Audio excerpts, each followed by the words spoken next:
नमस्कार सभी बच्चों को। तो देखिए यहाँ पर क्लास 8 साइंस के कुछ इंपॉर्टेंट हम लोग क्वेश्चंस लेके आए हैं। चैप्टर टेस्ट टाइप का हम लोग ने बनाया है। इसमें आपको एमसीक्यूज कराएंगे, वेरी शॉर्ट क्वेश्चंस कराएंगे, शॉर्ट क्वेश्चंस कराएंगे जो आपके स्कूल एग्जामिनेशन से रिलेटेड बहुत ज़्यादा इंपॉर्टेंट होने वाले हैं। तो चलिए बिना टाइम वेस्ट किए देखते हैं फर्स्ट क्वेश्चन में क्या कहा गया। Which of the following is a contact force. तो देखिए कॉन्टैक्ट फोर्स क्या होता है। ऐसा फोर्स जब बॉडी कांटेक्ट में होती है, जैसे मान लीजिए एक बॉडी है और नीचे सरफेस है, ठीक है। बॉडी इधर मूव कर रही है तो सरफेस और बॉडी क्या है, कांटेक्ट में है। दोनों बॉडी मतलब दोनों बॉडीज के सरफेसेस क्या है, कांटेक्ट में है। तब जो फोर्स लगेगा, जैसे मान लीजिए यहाँ पे फोर्स लगेगा फ्रिक्शन फोर्स, ठीक है। तो फ्रिक्शन फोर्स क्या हो जाएगा, एक तरीके का कांटेक्ट फोर्स हो जाएगा। तो यहाँ पर सी ऑप्शन सही है। ग्रेविटेशनल फोर्स क्या होता है, जैसे दो बॉडीज हैं और दो बॉडीज दूर दूर हैं, जिसका मास m1 है, दूसरी बॉडी का मास m2 है। अब फिर भी दोनों के बीच में फोर्स लग रहा होता है और बॉडी कांटेक्ट में नहीं है, फिर भी ऐसे फोर्सेस को क्या कहेंगे, नॉन कांटेक्ट फोर्स कहेंगे। ठीक है, कि बॉडी कांटेक्ट में नहीं है फिर भी फोर्स लग रहा है, that forces are called non contact force. इसी तरीके से मैग्नेटिक फोर्स में भी आप अगर देखेंगे, दो मैग्नेट्स होते हैं और दो मैग्नेट्स जब दूर दूर होंगे तब भी उनमें फोर्स लग रहा होगा। हो सकता है रिपल्शन फोर्स लग रहा हो या हो सकता है अट्रैक्शन फोर्स लग रहा हो। तो ये भी क्या हो जाएगा, एक तरीके का आपका नॉन कांटेक्ट फोर्स हो जाएगा। इलेक्ट्रोस्टैटिक फोर्स क्या होता है, चार्जेस होते हैं, पॉजिटिव चार्ज, दूसरा मान लीजिए पॉजिटिव चार्ज है, कांटेक्ट में नहीं है फिर भी फोर्स लग रहा होगा, रिपल्शन हो रहा होगा, ठीक है। तो यहाँ पर सी ऑप्शन जो है वो सही हो जाएगा। SI unit of pressure. अब प्रेशर की एसआई यूनिट आपको बतानी है क्या होती है। तो प्रेशर का पहले आपको एक फॉर्मूला पता होना चाहिए। प्रेशर का फॉर्मूला होता है फोर्स अपॉन एरिया। अब देखिए फोर्स अपॉन एरिया आपने जब कर दिया तो फोर्स की यूनिट क्या होती है, न्यूटन होती है, ठीक है। और एरिया की यूनिट क्या होती है, मीटर स्क्वायर होती है, ठीक है।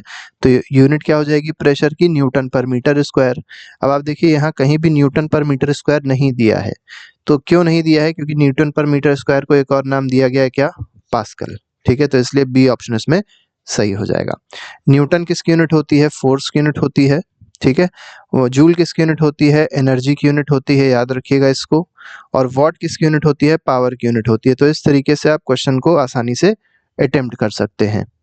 क्वेश्चन नंबर थर्ड पे आते हैं। थर्ड क्वेश्चन में कहा गया which of these is not an effect of force. इनमें से कौन सा फोर्स का इफेक्ट नहीं है। Changing the speed of object, speed change करेगा, शेप भी चेंज करेगा, मास को चेंज नहीं कर सकता। मास क्या रहता है, हमेशा कांस्टेंट रहता है, ठीक है। तो मास ऑलवेज रिमेन्स, ठीक है, ऑलवेज क्या रहता है, कांस्टेंट रहता है। तो इसलिए यहाँ पर जो सी ऑप्शन है वो फोर्स की वजह से चेंज नहीं हो सकता है। तो यहाँ पर सी ऑप्शन सही हो जाएगा। डायरेक्शन को चेंज कर सकता है फोर्स, ये भी ठीक है। क्वेश्चन नंबर फोर्थ देखिए, which if the area of contact decreases while the force remains constant the pressure. देखिए प्रेशर का फॉर्मूला क्या है, प्रेशर का फॉर्मूला है फोर्स अपॉन एरिया है। अब क्या कहा गया इस क्वेश्चन में कि जो एरिया है वो डिक्रीज हो रही है। तो यहाँ पर देखिए एरिया जब कम होगा और फोर्स क्या है, फोर्स को कांस्टेंट ले लिया, ठीक। तो आपको क्या दिख रहा होगा कि प्रेशर क्या होना चाहिए, बढ़ना चाहिए। तो एरिया कम होगा तो प्रेशर क्या होना चाहिए, बढ़ना चाहिए। तो यहाँ पर क्या है, द प्रेशर इंक्रीजेस। तो यहाँ पर बी ऑप्शन बिल्कुल सही हो जाएगा। क्वेश्चन नंबर फिफ्थ पे आते हैं। Which of the following devices works on the principle of pressure. अब प्रेशर पे कौन सी डिवाइस वर्क करती है, तो पेंडुलम वर्क नहीं करता, टेलीस्कोप भी नहीं करता, इलेक्ट्रोस्कोप भी नहीं करता, लेकिन सिरिंज जो होती है, ये सिरिंज मतलब जो सुई होती है आपने देखा होगा, ठीक है, वो किस पे वर्क करती है, प्रेशर पे वर्क करती है, ठीक है। प्रेशर के कॉन्सेप्ट पे वर्क करती है। आपको दिखा देते हैं कैसे, एक फिगर आपको दिखाएंगे, उसमें आपको ज्यादा अच्छे से चीजें क्लियर हो जाएंगी। तो देखिए इस तरीके से आप यहाँ पर देख सकते हैं, हमने एक डायग्राम यहाँ पर शो किया है। इस जगह पे आपको दिख रहा होगा कि ये आपका पिस्टन है जो आगे जाता है, यहाँ पर गैस या कोई लिक्विड भरा होता है, वो इस तरीके से बाहर नहीं। तो जब आप इधर से प्रेशर लगाते हैं तो हाई प्रेशर से इधर से जो भी मटेरियल होता है वो बाहर निकल जाता है। तो इस तरीके से ये इसका आंसर हो जाएगा। तो syringe will be the correct answer of question number 5। Question number 6 पे आते हैं। शॉर्ट क्वेश्चंस हैं, यहाँ पर हमने उसका आंसर भी दे दिया है लेकिन आपको एक्सप्लेन कर देंगे। फोर्स पूछा गया, फोर्स होता क्या है और उसकी एसआई यूनिट। तो एसआई यूनिट तो हमने आपको बता दी थी, न्यूटन होती है। फोर्स क्या होता है, तो फोर्स इज अ पुश और पुल एक्टिंग ऑन एन ऑब्जेक्ट। तो कोई ऑब्जेक्ट है, ठीक है, और इस पे क्या लग रहा है, पुश लग रहा है, ठीक है, पुश फोर्स लगे या इस पे पुल फोर्स लगे, तो पुश या पुल फोर्स जब लगता है किसी ऑब्जेक्ट पे, जिससे ऑब्जेक्ट का क्या क्या चेंज होगा, तो ऑब्जेक्ट हो सकता है मूवमेंट में आ जाए, ये चलने लग जाए, ठीक है। हो सकता है उसकी डायरेक्शन चेंज हो जाए, इधर मूव कर जाए। हो सकता है उसकी स्पीड चेंज हो जाए, उसका शेप चेंज हो जाए, ठीक है। तो ये आपका क्या हो जाएगा, फोर्स हो जाएगा। तो ये इफेक्ट्स हैं फोर्स के, कि मोशन चेंज कर सकता है, डायरेक्शन चेंज कर सकता है, स्पीड और शेप को चेंज कर सकता है फोर्स। फोर्स कैसी क्वांटिटी होती है, वेक्टर क्वांटिटी होती है।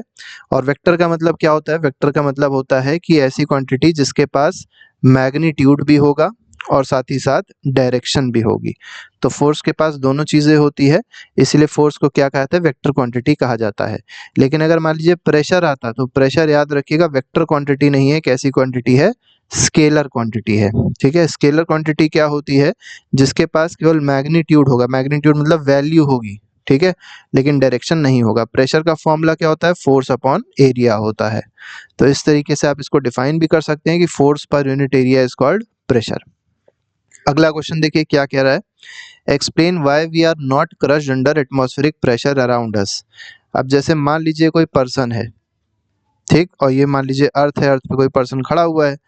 अब ये जो ऊपर है क्या है, एटमॉस्फेयर है हमारे, और एटमॉस्फेयर में कई सारी गैसेस हैं, वो क्या करती है, हम पे क्या लगाती हैं, प्रेशर लगाती हैं।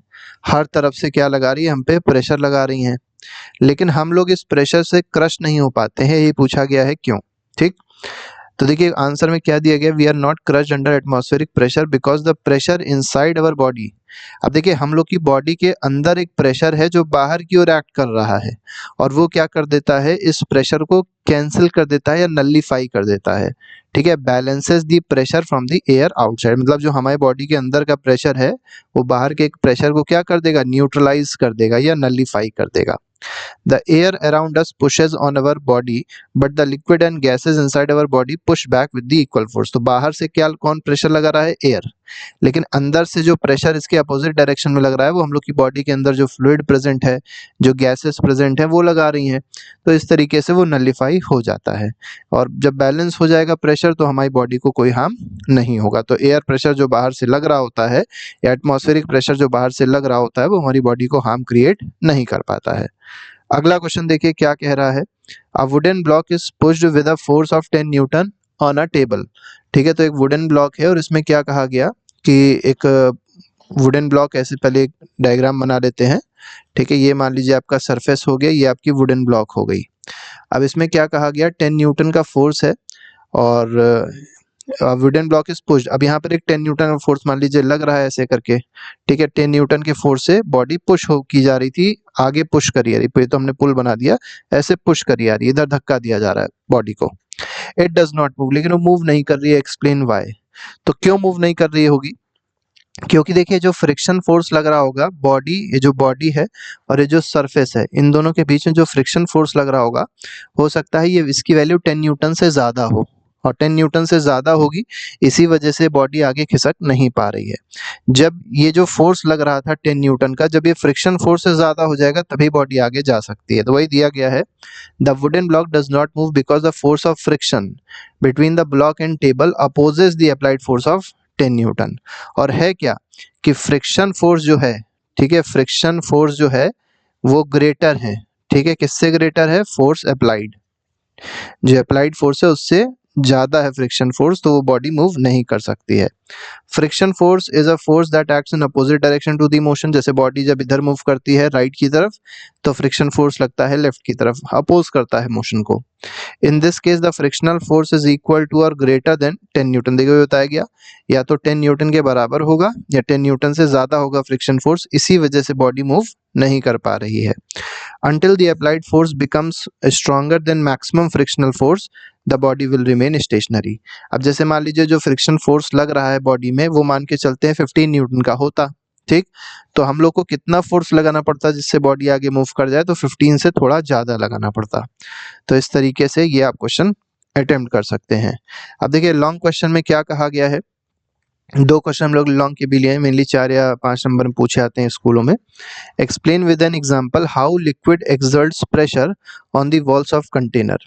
अब लिक्विड जो होते हैं वो कैसे प्रेशर को एक्सर्ट करते हैं वॉल्स ऑफ कंटेनर पे। अब इसमें डायग्राम भी आप बना सकते हैं, आपके एनसीईआरटी में दिया हुआ है, लेकिन हम फिलहाल डायग्राम नहीं दिखाएंगे आपको, ऐसे ही समझा देते हैं।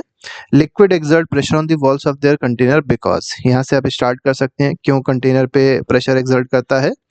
Molecules in liquid are constantly moving, ये सबसे इंपॉर्टेंट टर्म है कि जो लिक्विड के मॉलिक्यूल्स होते हैं कंटेनर के अंदर वो कॉन्स्टेंटली क्या कर रहे होते हैं, मूव कर रहे होते हैं, और हर एक डायरेक्शन में मूवमेंट हो रहा होता है। तो इधर भी जा रहे होंगे, इधर भी जा रहे होंगे, इधर भी जा रहे होंगे, और जब मूवमेंट करेंगे तो क्या होगा, ये इन वॉल से टकराएंगे तो प्रेशर लगाएंगे। वही बताया गया, when these molecule collide with the walls of container they apply force on the wall, तो फोर्स लगाया वॉल पे। अब जब फोर्स पर यूनिट एरिया देखा गया तो उसे क्या कहा गया, प्रेशर कहा गया। तो आप सीधे सीधे बता सकते हैं फोर्स लगाएंगे which will ultimately give rise to pressure. ठीक है, एग्जाम्पल देखिए, इसमें एग्जाम्पल भी दे दिया गया है। एग्जाम्पल में क्या दिया गया, take a plastic water bottle filled, एक प्लास्टिक बॉटल ले लीजिए, अब प्लास्टिक बॉटल है जिसमें वाटर फिल है। If you poke holes at different height on the bottle, water flows out with different speed. जैसे मान लीजिए यहाँ पर हमारे पास ऐसे करके एक बॉटल होती, एग्जाम्पल बताया गया है ऐसे करके कि जैसे मान लीजिए हमारे पास बॉटल है, इस बॉटल में ऐसे करके पूरा पानी भरा हुआ है। ठीक, अब दो छेद कर दीजिए, एक मान लीजिए आपने होल यहाँ पर कर दिया और एक होल क्या कर दिया, यहाँ पर कर दिया। आप क्या देखेंगे, आप ये देखेंगे दोनों से पानी निकल रहा होगा। ठीक, अब दोनों से जब पानी निकल रहा होगा तो स्पीड किस में ज्यादा होगी, यहाँ पर स्पीड क्या होगी, ज्यादा होगी। जो पानी निकल रहा था उसकी स्पीड यहाँ पर ज्यादा होगी क्योंकि ये हाइट ज्यादा है। ठीक है, हाइट ज्यादा है, इसका मतलब इस पॉइंट पे जो प्रेशर लग रहा होगा वो भी ज्यादा होगा, और प्रेशर ज्यादा होगा तो स्पीड भी क्या होती है, पानी की ज्यादा होती है। यहाँ पर आप देखेंगे तो वाटर केवल इतना ही पार्ट है जो प्रेशर लगा पा रहा है, तो प्रेशर कम है तो स्पीड, जिस स्पीड से पानी निकल रहा होगा वो भी क्या हो जाएगी, कम हो जाएगी। तो आप इस तरीके से देख सकते हैं, इसका मतलब क्या हो गया कि जो वाटर है वो वॉल्स पे क्या लगा रहा था, प्रेशर लगा रहा था। The water from lower hole comes out faster because pressure increases with depth. वही हमने आपको बताया कि जैसे जैसे आप नीचे डेप्थ में जाते आते हैं प्रेशर क्या हो जाता है, बढ़ता चला जाता है। इसीलिए यहाँ से जो स्पीड, जिस स्पीड से वाटर निकल रहा होगा वो ज्यादा होगी। This shows that liquid exert pressure not only at the bottom of container. अब देखिए इससे क्या पता चलता है कि जो लिक्विड है वो केवल कंटेनर के बॉटम में ही प्रेशर नहीं लगाता, हर जगह प्रेशर लगाता है। मतलब जो वॉल्स हैं कंटेनर के उस पे भी प्रेशर लगा रहा है, केवल प्रेशर यही नहीं लग रहा है, नीचे वॉल्स पे भी लग रहा है, इधर भी लग रहा है। ठीक है, हर तरफ लग रहा है, यही बताया गया है इसमें। ठीक है, तो इस तरीके से आप इसको कर सकते हैं क्वेश्चन को। लास्ट क्वेश्चन है, न्यूमेरिकल बेस था तो इसको करा देते हैं हम। A force of 50 newton is applied on an area of 0.5 metre square. ठीक, तो आप ऐसे लिख लीजिए कि फोर्स कितना दिया है, 50 न्यूटन का दिया है, एरिया क्या दिया है, 0.5 मीटर स्क्वायर दिया है। कैलकुलेट द प्रेशर एक्सर्टेड, तो प्रेशर का फॉर्मूला पहले लगा लीजिए। प्रेशर का फॉर्मूला होता है फोर्स अपॉन एरिया। फोर्स है 50 अपॉन एरिया क्या है, 0.5 है। इसको ऊपर 10 कर दीजिए, 5 2 जा 10 हो गया, 50 2 जा क्या हो गया, 100 पास्कल आ गया। ठीक, ये आपका क्या आ गया, प्रेशर आ गया। What will happen to the pressure if the area is reduced to 0.25 metre square. अब देखिए जो एरिया उसको कम कर दिया गया, अब एरिया क्या कर दिया गया, 0.25 मीटर स्क्वायर एरिया कर दिया गया। ठीक, तो आप दूसरे केस में निकाल लीजिए कि सेकेंड प्रेशर क्या हो जाएगा, फोर्स अपॉन एरिया फिर से हो जाएगा।